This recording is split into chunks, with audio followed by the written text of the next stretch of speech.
Test, test. Reading books to children. Test, test. Good.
Good morning. We would like to invite you to sing along with us in a joining of our voices.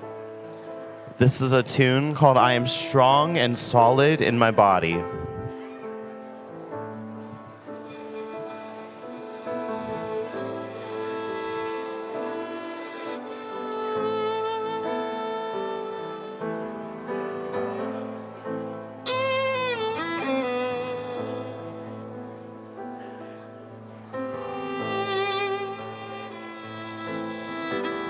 If you would rise in body and or spirit and join us, the words will be up on the screen.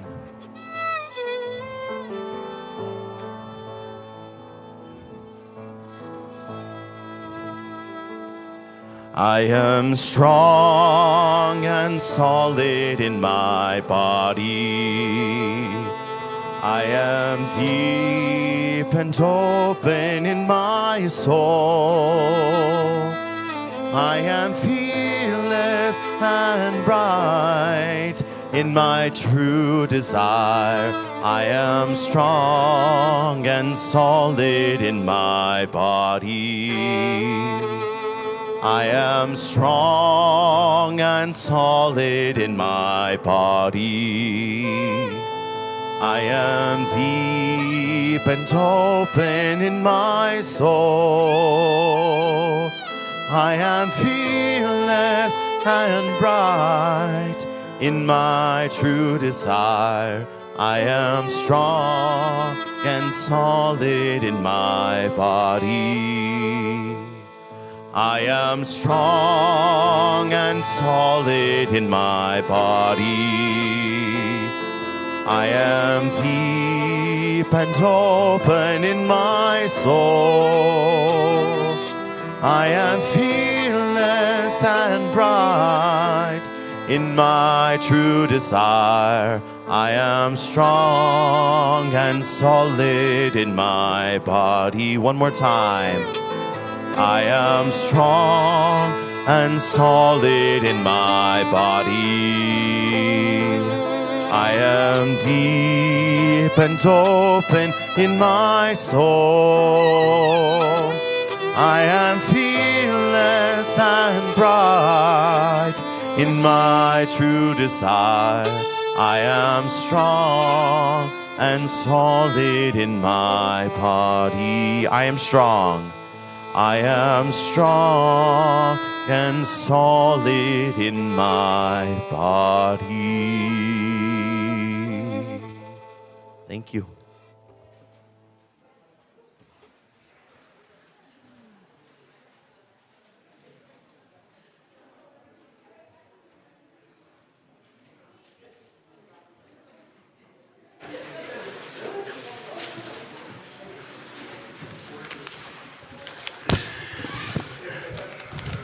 Good morning.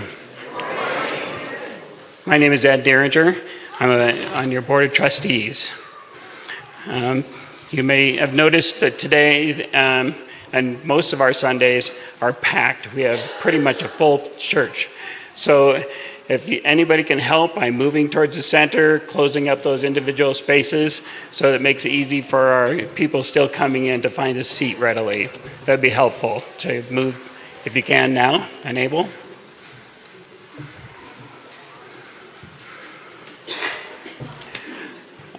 We'll have one announcement before getting started by the Legacy Working Group.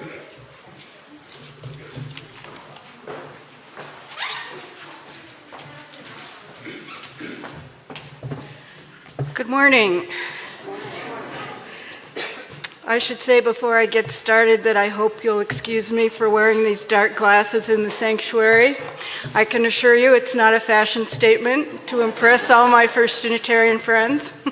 I just had some cataract surgery and it's a follow-up from that.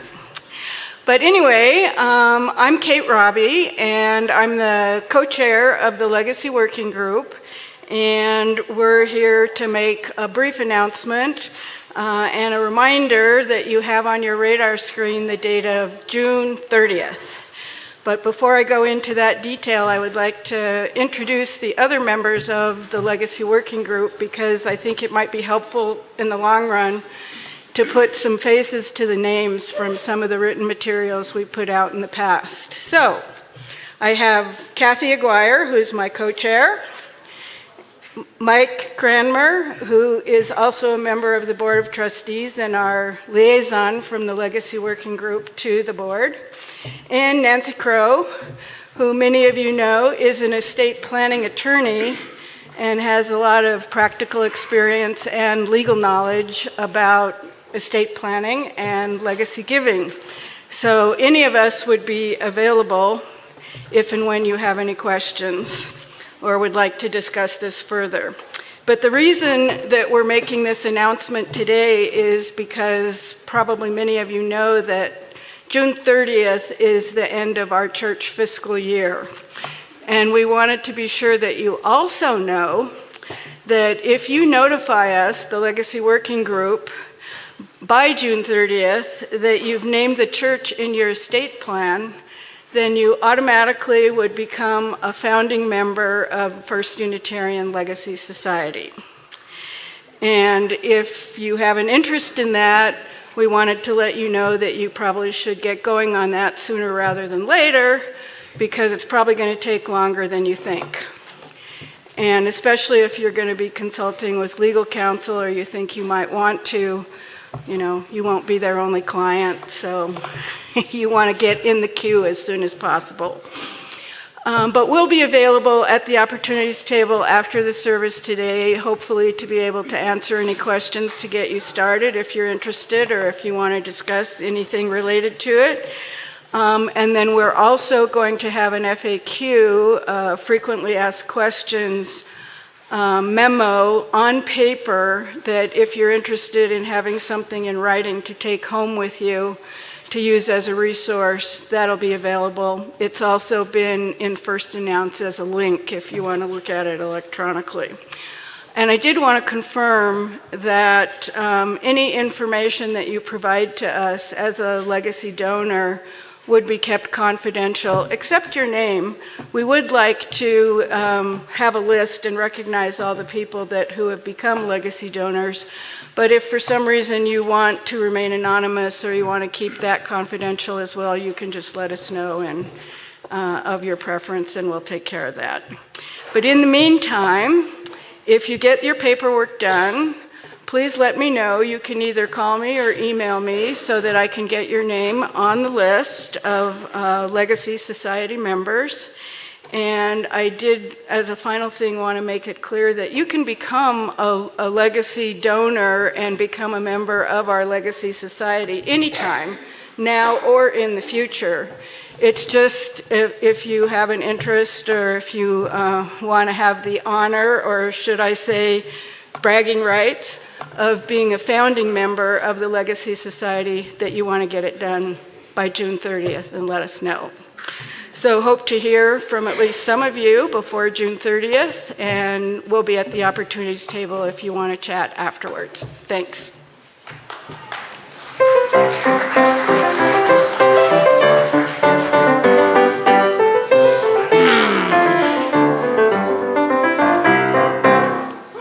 Thank you.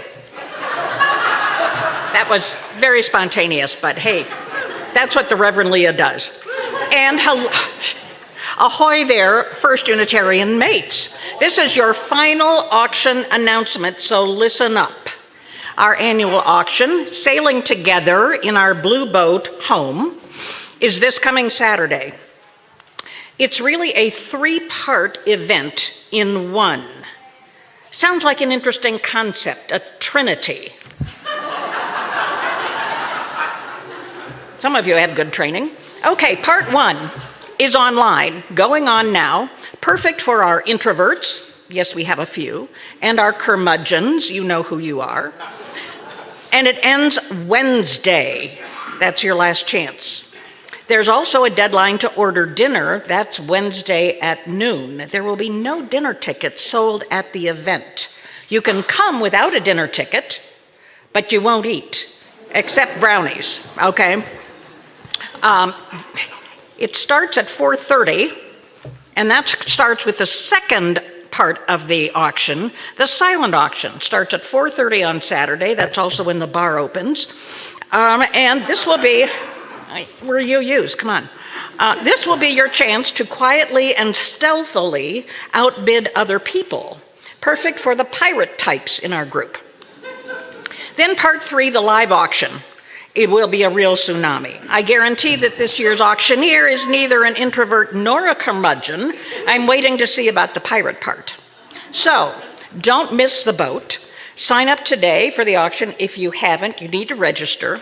If you have registered, spend part of coffee hour bidding online. There will be a table and people to help you in the coffee hour.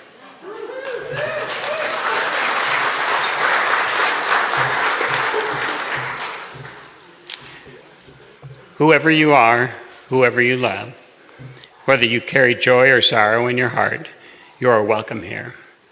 All people of goodwill are warmly invited to join us on the great journey of the mind, the heart, and the spirit. We'll hope that you'll join us for coffee and conversation in the community hall after services.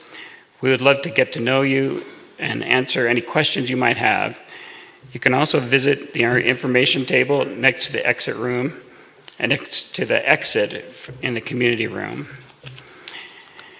Today, we also have a special collection at our time of the offertory, and that will be introduced and discussed a little later.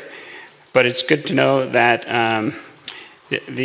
any cash and checks will be donated full unless designated otherwise that you put in the basket. We'll learn about that organization here soon. If you're looking for ways to engage in our community and support the work of our congregation, please visit the opportunities table, which is in the back of the community room after the service. There are a variety of activities that would welcome your helping hands. We would love to match you with an opportunity that interests you. Please remember to silence your cell phones and electronic devices. Welcome to worship. And at this time, please take a moment to greet the person around you. People.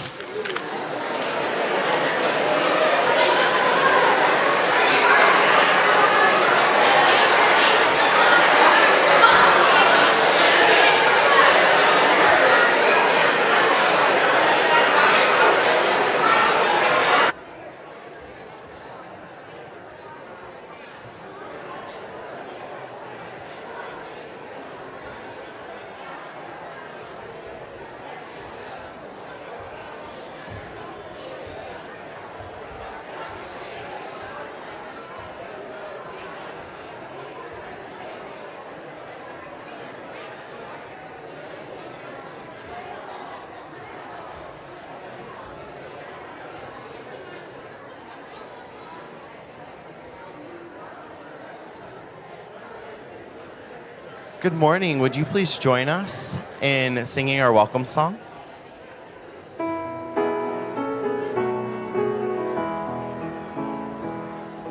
We are many, we are one. The light of the world is within you.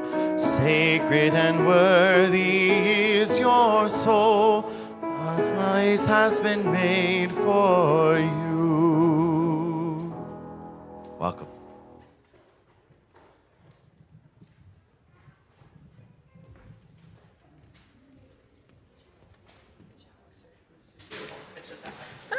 Yeah, I can run over there.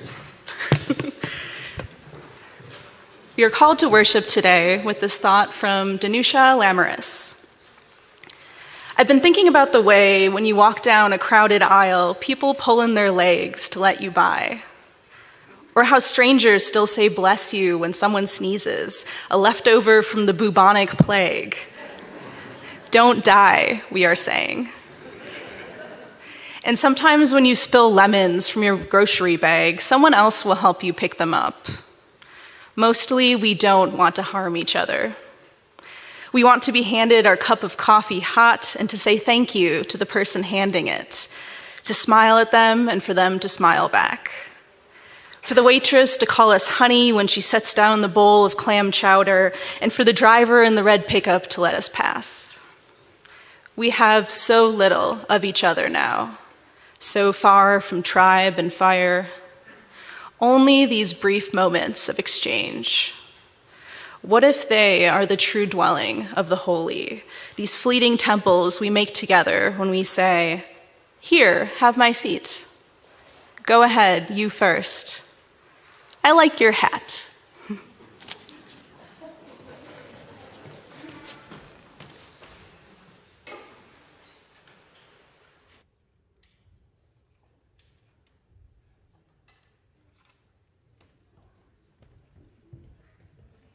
Again, welcome.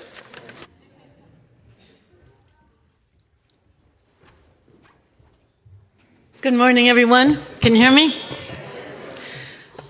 I'm Diane Page, the dance lady. We have a special treat for you this morning.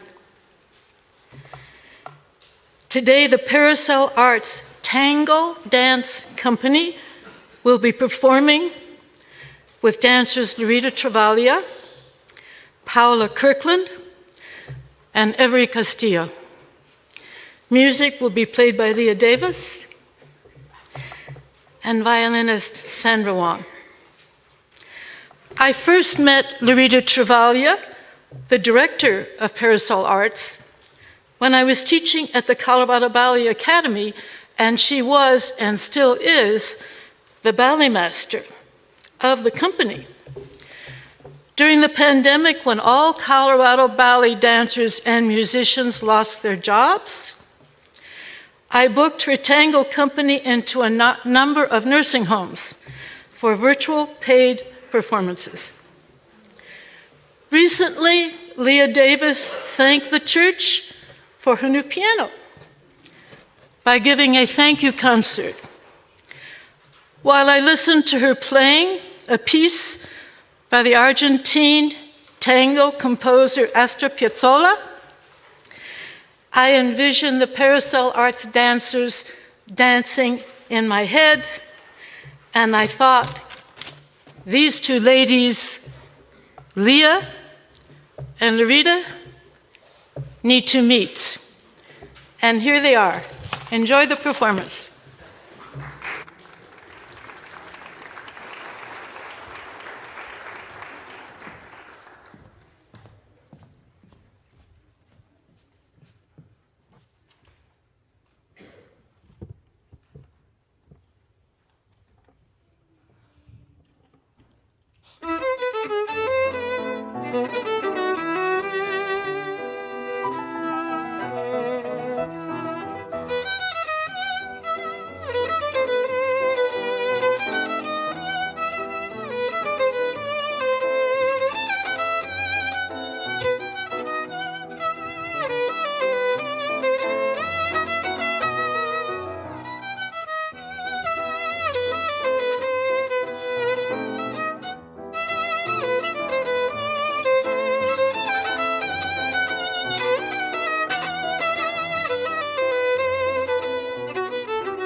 Wow, that was spectacular.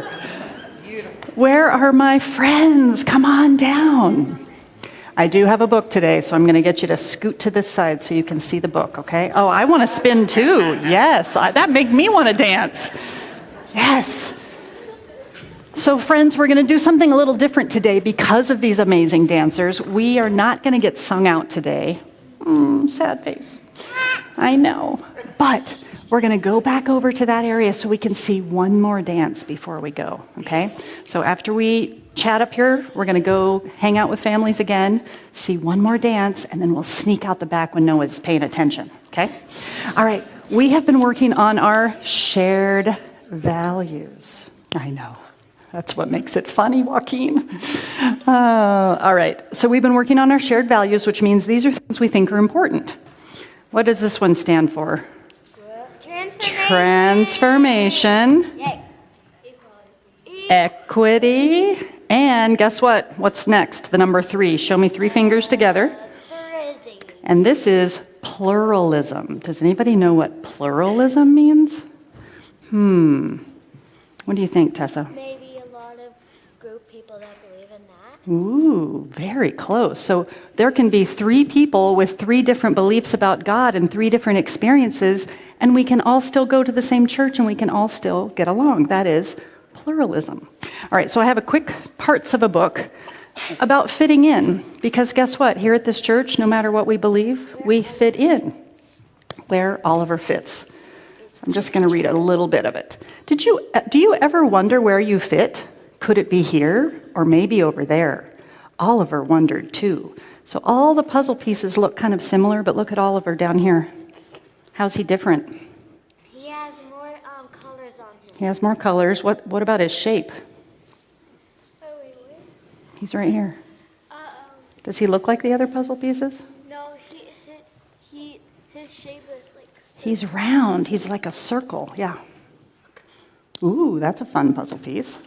So Oliver couldn't wait to see where he would fit in. He wanted to be part of something exciting. He's picturing being a pirate. Or something wild. He's picturing a monster playing the guitar. Or something out of this world. Look, it's a unicorn in space. On his first try, too much blue, not enough red. It did not go well. His second try wasn't much better. Too round, not enough square. And on his third try, well, all he got was a laugh. So sad, poor Oliver. He can't figure out where he'll fit in. Being myself is not getting me anywhere. Maybe I have to be more like them and less like me. If they want red, I'll be red. So he colors himself red. I know, he tries and yes, he's trying and trying and trying. He tried to be round and square and all sorts of things, but he just didn't fit in. So you know what he did? He glued, he cut, he taped until he was nowhere to be seen. He completely changed himself. I'll be sure to fit in this time. Oh, hello there, the other pieces greeted him. Please join us, friend. We love your fancy shape. And what fetching colors. Where were you hiding? Where have you been? Everything was perfect. Look, there he is. He fit in with all those purple pieces. Except it didn't feel perfect. In fact, it didn't feel right at all. If I have to hide and pretend I'm someone else, am I really me? And if I can't be me, what fun is it to fit in? I know. I kind of skipped some parts so we can move it along. Thank you for noticing. Can't pull off anything in front of these friends, right? All right. So he took off his disguise. You, they shouted. Boo, they shouted. How dare. But Oliver was glad to be himself again. But he was also back to being alone. I don't fit in. How can I be part of something exciting? But when he looked up, he saw some friends. He wasn't alone. Others had also taped and glued and searched of their fit too. Oliver discovered you can't force or rush your fit. All you can do is be yourself. Your fit will find you, and it will feel perfect. I know they're all together in the same puzzle. Good noticing. I don't even know where he is. Do you see him? We might have to look downstairs. All right, my friends, don't forget, no puzzle is complete. There he is, without every last piece, including you and Oliver, too. So this is an example of how we can all be ourselves and still be accepted in our church that accepts pluralism as one of its shared values. All right, my friends, instead of being sung out, we're going to tippy-toe over to our corner so we can see one more dance before we go. Good tippy-toeing. Nice.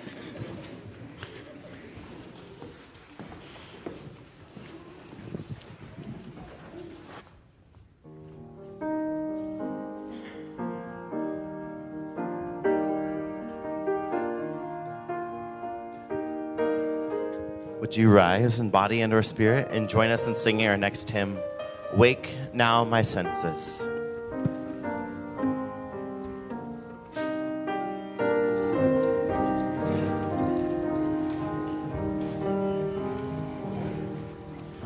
Wake now my senses and hear the earth call.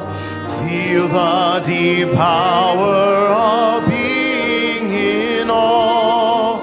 Keep with the web of creation your vow. Giving, receiving as love shows us how. Wake now my reason, reach out to the new. Join with each pilgrim who quests for the true. Honor the beauty and wisdom of time. Suffer thy limit and praise the sublime. Wake now, compassion, give heed to the cry. Voices of suffering fill the wide sky. Take as your neighbor both stranger and friend, praying and striving their hardship to end.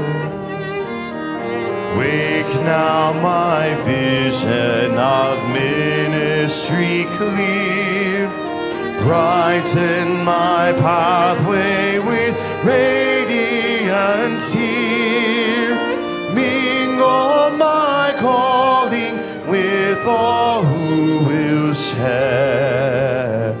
Work toward a planet transformed by our care.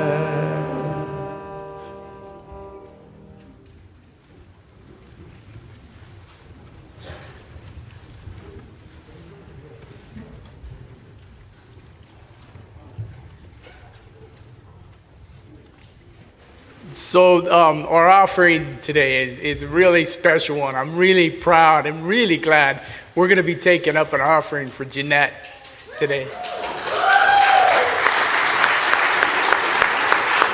Can I get a free Jeanette?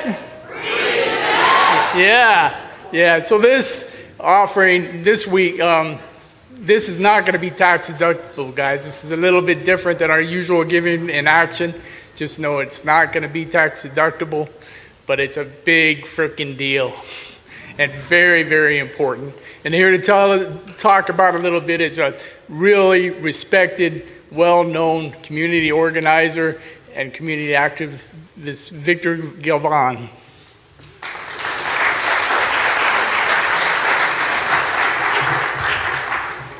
I want to thank you all for sharing space for Jeanette. It's not the first time this church has stood in lockstep with this incredible woman. I've known Jeanette Vizguera since I was a teenager fighting for immigrant rights here in the state of Colorado. And it's heartbreaking to know that we met while she was fighting her first deportation case. And it's unfortunate that this country has not realized how much of an incredible asset Jeanette Vizguera has been, not only to the immigrant community, the workers' rights movement, but all of us. She's made this world a better place by always taking action, not just in her own defense, but the defense of other people in her community. Jeanette Vizguera was picked up just over a month ago outside of work under no pretense from the federal government. It was their choice to just target her based on her activism, based on her work. They say that she had a final order of removal, which is false. She had completed all that she needed by the courts and had been given a stay of removal, which took her out of deportation proceedings. Didn't grant her legal status, but it was a promise from the federal government that they'd just leave her alone. And they broke that promise when they went to her work and arrested her. No warrant. They laughed at her. And it's unfortunate because this woman has fought so hard to stay here with her family, with her 4 children, her grandchildren. She is currently at the ICE detention center. And we're waiting to hear from the district court here after hearing some arguments from immigration in early next month. And so while she's waiting, her lawyers are still fighting and building an argument to keep her here. And so your contributions will go towards her fight. Unfortunately, immigration lawyers are very expensive. And we are hoping that this will help fill her coffers so that she can continue that fight. I do want to just say that in the spirit of the work that you all do at this church, this is a fight for inclusivity. This is a fight for your neighbor and for yourself. We cannot live or stand to live in a country that usurps the Constitution because it protects all of us. And in protecting Jeanette, you're protecting your neighbors and you're protecting yourself. And so join me in this fight. Jeanette belongs here with her children. I believe solely that people choose where their home is, and her home is here with her children and grandchildren. So I just appreciate your contributions and hope that you see the benefits not only to her, but to yourself and to this community. You have already done so much in the past to stand up for Jeanette Vizguera and others like her. This church was a sanctuary to her in the fight for sanctuary movement here in the state of Colorado and nationally. You all have been on the forefront of paving the way for people to know that there is a community that stands with them and not against them. So I thank you so much for inviting us, and I appreciate your contributions. I just respect and honor from the bottom of my heart what you all represent as people. You're living out the best part of humanity by showing that people do, regardless of their backgrounds, belong where they lay their head at night, where their kids go and play and go to school, where they work and live, and that makes us a better community. And so I just want to thank you for your hard work and dedication to those values.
Well, you guys can come back anytime. Thank you for your generosity this morning. Your gifts freely given, gratefully received. Jeanette, I'm quite sure I can speak for her, is grateful for all the support she has received from this congregation over the years. You are a part of that struggle, whether you know it or not. Thank you for being part of that struggle.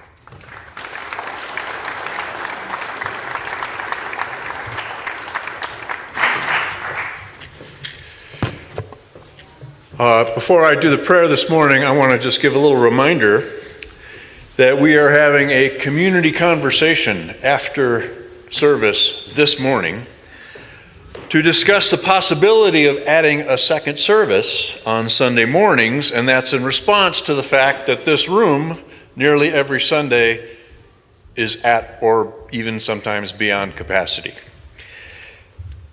And it's likely that there are people who are not coming back because they can't find a place to park or because the community feels like it's already crowded. Now, that's a wonderful problem to have, but we need to have a community conversation about how we're going to respond. This isn't the only one that's going to happen, but after church today, we're going to start that conversation. The board members will be here, I will be here, and you are all our members and friends are invited. I want to share a few joys and concerns this morning. I want to just take a moment and hold up all the parents of adolescents and teenagers and young adults out there who frequently make decisions that, at least from our point of view, are not good for anyone and cause us not just worry, but real grief for the things that they get into. I just want to hold up all those parents out there, past, present, and even future. Some of us, I know, pray daily that what went around doesn't have to come around back. I want to note the passing this morning of Pope Francis, who I believe offered something rare and precious in this troubled world. He was the first pope ever to dedicate an encyclical to the environment. Subtitled, "On Care for Our Common Home," he wrote, "We are not God.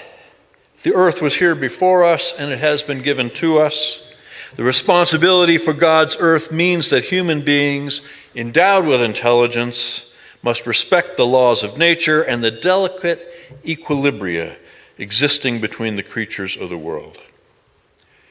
He called the climate crisis what it is, a spiritual crisis, an ethical one. He spoke plainly about capitalism's excesses, about the exploitation of the poor, and about the sacredness of all life, especially the lives our system is quickest to discard. That's what good spiritual leaders do, and he will be missed. I want to hold up the people of Ukraine and the people of Palestine this morning, jerked around by forces beyond their control, including the chaotic shifting allegiances of this country, the United States, under its current leadership.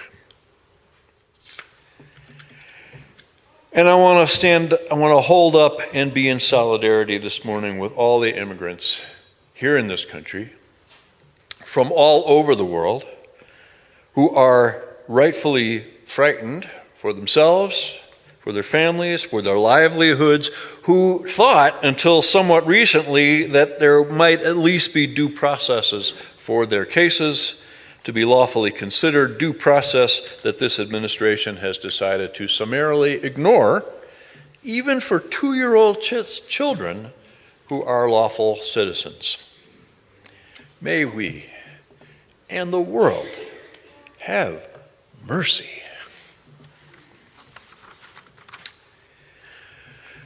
So for our prayer today, and I found a poem written by an old friend of this congregation. Some of you will remember D. Galloway. Yeah. who for a time was one of our staff members, and she was actually a fine poet, and she wrote one called Tango Life. Cabeceo, a subtle movement of la cabeza, the head. In tango, this is the invitation to dance. In tango, a man locks eyes with a woman across a crowded milonga, and with the slightest nod of his head issues the cabeceo. And so the dance begins. It is then that the power shifts and becomes all hers. With a smile, with a frown, with a mere lift of an eyebrow, it is she who must accept or decline the invitation to dance. Each day we take breath, we awaken to life's cabeceo, life's invitation to live. And the power to accept or refuse life truly is all ours. Life's cabeceo often comes when we are at a crossroad. An old job ends, a new one begins, a wedding is made, a divorce decreed, a new soul graces the earth, an old soul moves on. All are merely invitations. Invitations to change, invitations to dance. Pasión, gusto, animas, life. To live fully, we must accept la cabeceo. We must step into the arms of life. We must sway to the feel of the compás, the beat. We must seek our own cadencia, our rhythm. We must move along the ronda, along the circle of our lives. We cannot help but be tangueros y tangueras, makers of and partners in our dance with life. It is who we are. And so when life nods to us across a crowded room and asks, "Salimos a bailar? Shall we dance?" If we are wise, we will always respond, yes to tango, yes to life. Amen.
If you'd care to, please stand up and stretch for a moment.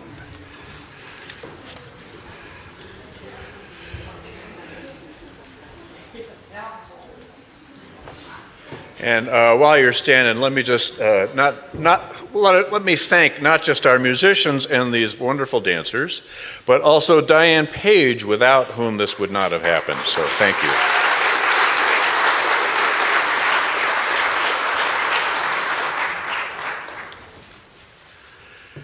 So we've arrived at the spoken word portion of the morning, which I offer today in honor of Earth Day, which was last Tuesday, April 22nd. So, truth. Yesterday morning, I logged into ChatGPT, one of the most popular artificial intelligence chatbots, and I asked this question, quote, "If you wanted to destroy the young minds of the next generation, what would you do?" Here is what ChatGPT responded. Quote, "If I wanted to corrupt or destroy the next generation, I would," and gave me 8 bullet points. 1, distort truth and blur reality. Promote confusion between what's real and what's fake using media, deepfakes, misinformation, and so on, so that kids grow up unsure of what to believe. 2, undermine identity and purpose. Encourage a culture where young people question their worth, their value, or place in the world without offering any real support or answers. 3, reward superficiality. Push fame, vanity, and materialism over depth, wisdom, or empathy. Make it so clout means more than character. 4, encourage division. Sow division among every line possible, race, gender, politics, religion, so that unity and understanding become almost impossible. 5, weaken family and community bonds. Undermine trust in parents, teachers, or mentors. Make isolation feel normal. 6, glorify instant gratification.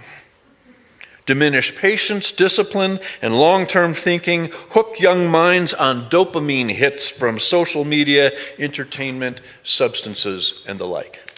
7, mock faith and morality. Treat spiritual or moral foundations as outdated, silly, or oppressive rather than as sources of strength and meaning. And number 8, make them feel powerless. Convince young people that the world is too broken to fix and they are too small to matter. Well, that cuts pretty close to the bone. Amen? Frighteningly astute. So my next question, which seems reasonable to me, is how does it know that? How could it possibly be that insightful? And the answer is, it doesn't really know that. It isn't insightful in the least. What it did was it identified patterns, bits, tokens, and sequences of language, and with astonishing speed compared them to a vast database of other bits, tokens, and sequences of language that it got from books, websites, publications, and millions of other sources. And then in a fraction of a second, it did millions of stacked probability calculations, generating a return response, all the while comparing the response it was generating to all the previous learning it has done, following algorithms that were created to keep it coherent and polite. It has no idea of the meaning or the connotations of the words it just generated. It has no inkling. Believe it or not, artificial intelligence is dumb as a post. Now, to be fair, there are similarities between what ChatGPT processors were doing and what your own brains were doing while you were hearing those words a minute ago. You were breaking down the sounds of consonants and vowels as they came in, separating the words, making word groupings, analyzing the sequences and the sentences, comparing them to the billions of other words that you've heard in your lifetime, creating context based on your own experience, your own memories, piecing together patterns and inferences, and your brain was doing all this so efficiently, so automatically, that you were utterly unaware that that's what your brain was doing and is still doing right this second. So there's considerable argument about what separates artificial intelligence from natural intelligence. Here's a definition of intelligence that, frankly, I compiled from several different sources because they all vary a great deal if you go looking for definitions of intelligence. But here's one that I think is a reasonable compilation. Intelligence, noun, the ability to perceive or infer information, to retain it as knowledge, to be applied to adaptive behaviors within an environment or context. And by that definition, at least, artificial intelligence fits pretty well. Though all things are relative, as I'll get to shortly. So here's a few things AI, or artificial intelligence, is already doing, most of which you probably know. AI can write and speak. From academic essays to advertising copy to journalism, medical transcriptions, technical manuals, automated phone systems, search engines, filling out forms of every conceivable type, on and on. I guarantee you have read text that was artificially generated and it never occurred to you that the words you were reading were not written by a human. Guaranteed. AI can create art. Sort of. Visual, musical, literature, even dance, though not with living bodies, of course. And there are other real limitations. AI does not create art on its own. It has to be told to do it. And there's real controversy over whether something can even be called art if it's created by AI instead of by a human.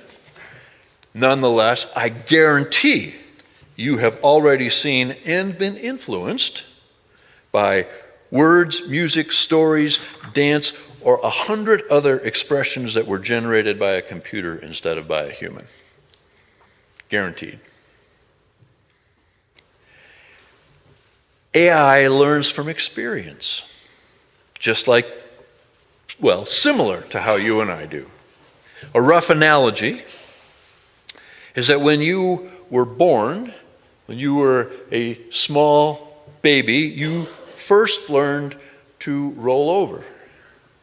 And then you learned to crawl. And then, at some point, you learned to stand up. And then, at some point, you learned to walk. The whole body system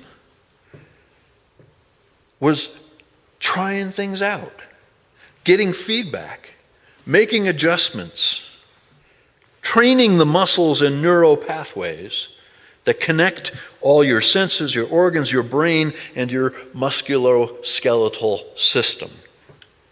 You're still doing that all the time. AI does more or less the same thing, trying different approaches, taking in feedback, learning which things work, strengthening and reinforcing the algorithms that raise probabilities.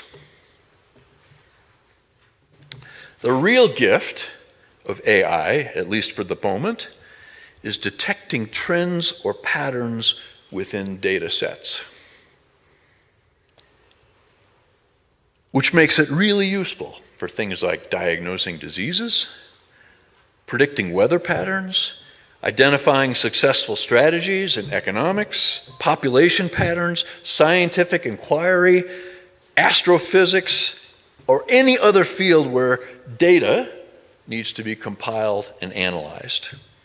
It's a tool, like a screwdriver, an airplane, or an AK-47. It just depends how you use it. Here's a few things AI cannot do. AI cannot explain why it does what it does. It provides responses and predictions based on the algorithms and data models that it uses to learn, but it doesn't really know what those things are. And the larger the data set, the more difficult it becomes for anyone to explain just exactly what AI is doing.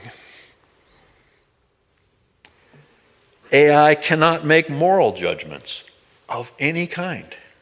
It knows nothing of right or wrong, moral or immoral, good or evil. Engineers are working hard right now to program machine morality, or the conditions for machines to learn morality, but even those will end up being human morals built into senseless algorithms. Lastly, and I hope this is obvious, AI does not feel. It has no sympathy, no empathy, no anger, no sadness, nothing. It can be programmed to detect your emotions, and it can be programmed to respond somewhat appropriately, but it itself has no more feelings than a box of rocks. So let's consider natural intelligence. And by that I mean the intelligence of nature, right? The kind that humans did not create, and of which you and I are but one very, very recent manifestation. I think it almost goes without saying that compared to the natural world, the human world is a breathtakingly stupid design. Breathtakingly stupid. From social structures to economic and political systems to the food chain that keeps us alive, there is no human solution to any human problem that doesn't cause additional problems somewhere else, either perpetuating or more likely exacerbating systems of disharmony, extraction, death, or unsustainability. Amen? We kind of suck at this, world-building stuff. Consider that life on Earth has managed to sustain itself for 3.8 billion years, despite ice ages, volcanic eruptions, fires, floods, earthquakes, shifting continents, and collisions with asteroids.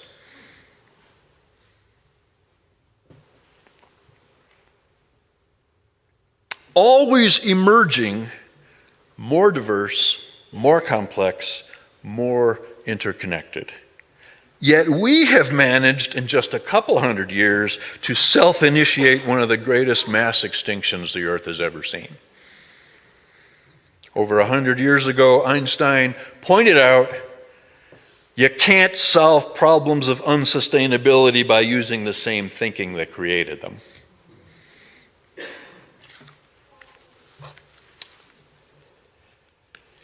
Nature,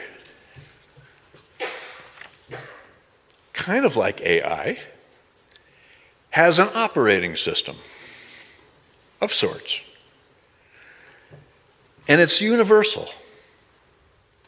You might think we would notice that since natural selection has turned innumerable failures into fossils, that we could learn something from the ecosystems that have survived and even thrived amid all that diversity, all that catastrophe. Consider, and this is just one example of dozens, consider chemistry. One area where humans continue to show enormous cleverness, very little intelligence. Most of the 80,000 man-made chemicals in use today are toxic and require massive amounts of energy to produce. Somehow, though, nature has come up with solutions to almost all of those problems using energy that's sustainable. Adhesion, antifreeze, antioxidation, lubrication, flexibility, fire retardants, UV protection, water and fire resistance, just a few examples of the chemical ingeniousness concocted in the global research and development lab called nature. The seeds of fire-prone North American jack pines can withstand temperatures up to 370 degrees. Arctic wood frogs freeze solid and defrost without damage. Hippos produce their own sunscreen, which moisturizes and prevents infections. Spider silk is stronger than Kevlar, but it's made at ambient temperature out of water and dead bugs. All of these are non-toxic, water-based, and biodegradable. Trial and error, it turns out, is a splendid method for solving problems, and this is precisely how nature innovates. A core principle of natural intelligence is the building of circular economies of regeneration instead of linear ones based on extraction. With astonishing consistency, living systems in nature create more health, more wealth, more viability, more vitality to ensure the success not just of the next generation, but of countless generations after that.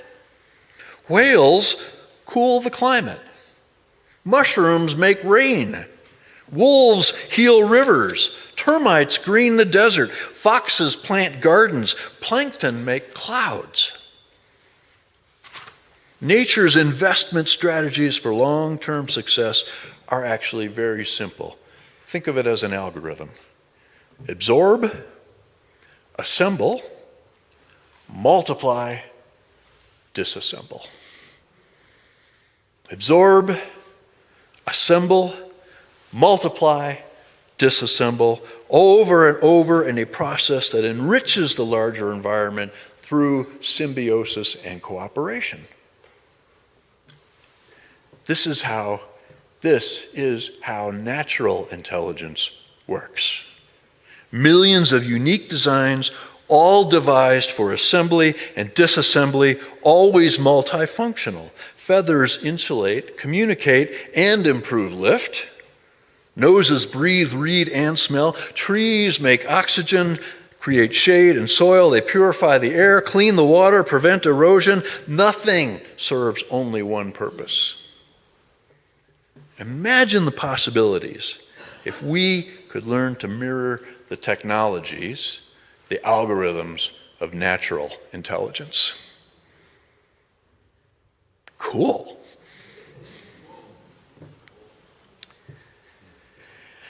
Somewhat paradoxically, maybe even perversely, artificial intelligence might be able to help us do that if we use it wisely. I'm going to finish this up by bookending the way I started with ChatGPT. And this time I asked it, what can humans learn from nature to ensure the young minds of the next generation are wise, loving, and happy? Here's some of what it responded. This time I'm going to paraphrase for brevity, not a direct quote. It said, nature offers us model for resilience, cooperation, mindfulness, balance, and sustainability, all qualities that can lead to flourishing both individually and as a society. Here are some of the key lessons we can draw. I told it to give me 8, like the first one. 1, interconnection and cooperation.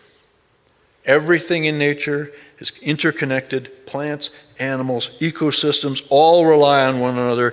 Teach children that the health of the whole depends on the well-being of the parts. Cooperation, over competition, community is strength. 2, resilience and adaptability. Teach young people that failure and setbacks are just a natural part of life, nothing to be feared. Help them develop the ability to adapt to change, learn from difficulties, and bounce back stronger. 3, simplicity and presence. Teach children the power of mindfulness, living in the present without distraction, appreciating the beauty of the moment, finding joy in simple things. 4, balance and harmony. Nature thrives on balance. Day and night, sun and rain, seasons, ecosystems. Help children learn that every element has a place and a role. 5, cycles of growth and renewal. Help children understand the cycles of birth and death, success and failure, beginnings and endings. Teach them how to navigate these inevitable transitions with grace. 6, I love this one, the power of play and exploration. Play is essential for learning and development all throughout nature, whether it's a cub learning how to hunt or a bird learning how to fly. Give children opportunities and encouragement to engage the world around them, to experiment, to take risks. Play allows them to build creativity, problem-solving skills, and emotional resilience. 7, sustainability and stewardship. Teach children about sustainability, not just in the environment, but in life, about conserving resources, being mindful of waste, living in a way that doesn't deplete, but rather nurtures the world around them. And last, I love this one too, embrace imperfection. Nature is full of imperfections, and it's the imperfections that make the natural world so beautiful and so unique. Teach children that being perfect is not the goal. Growth, learning, and being true to oneself are what matter. Imperfection is part of the human experience and actually contributes to diversity and to beauty. I would love to preach that sermon to Donald Trump, actually.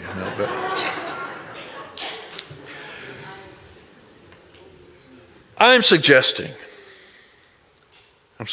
however we get there, the most intelligent thing we could do is to trust our own intelligence less and nature's intelligence more. Thank you.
Would you rise in body and or spirit once again and join us in singing our closing affirmation?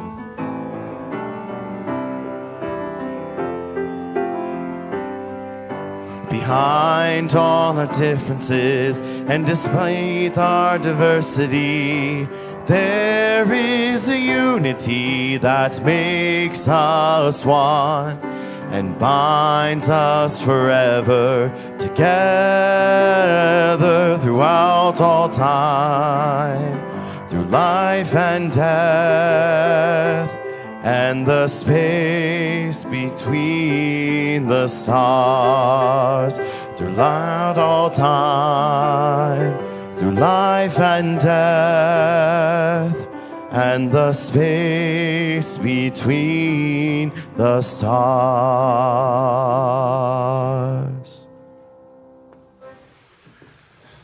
I kept thinking, man, that looks like fun.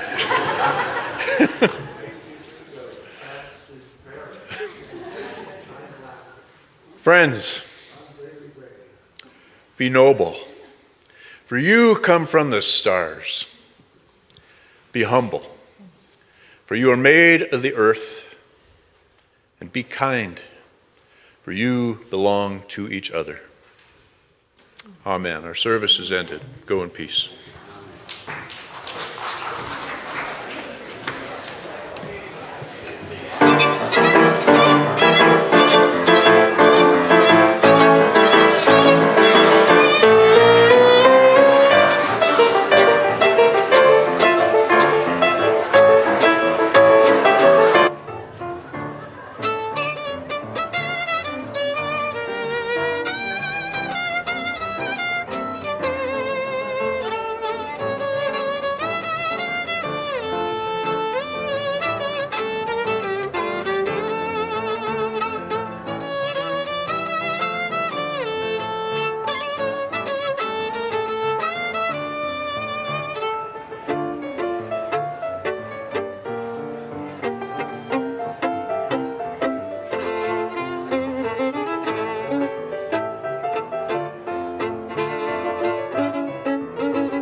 so fun, Leah. I'm not sure what happened in Trumpera in that one spot. Yeah, it wasn't an issue earlier. No! Who knows?